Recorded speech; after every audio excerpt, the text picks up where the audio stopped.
So, Arellano, Mapua, no? Magandang start ng Arellano.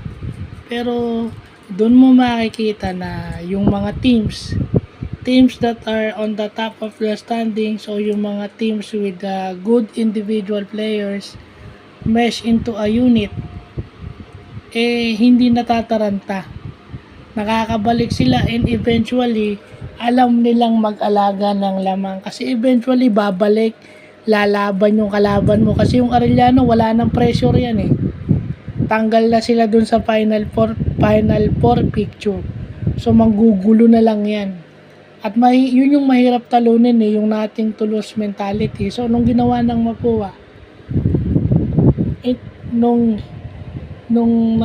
natagalan nila yung early surge ng Arellano, nung nakalamang sila, inalagaan nila yung lamang. That's what top teams do.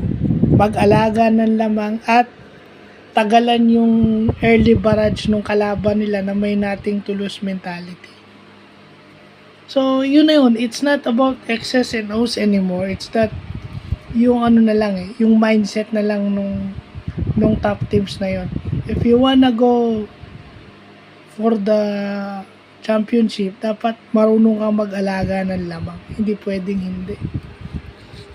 At syempre, obvious na obvious doon yung laro ni Clint Escambis na hindi masabayan ng Arellano. Diba? Kasi, yun na yun.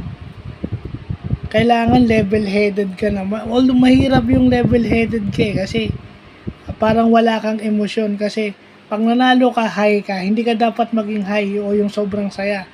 Pag talo ka, hindi ka naman pwedeng too low. Dahil sabi nga ni Malyari, yung team captain ng Arellano, kinabukasan magpa-practice kayo ulit. So, babalik din naman kayo dun sa dati. So, yun yung importanteng nalalaman natin na yung mga top teams may level-headed na ganun.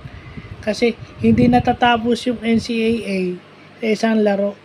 Matatapos lang yung season once may ma-declare ng champion at hopefully sila yon yung Mapua this season 99. So yun lang po.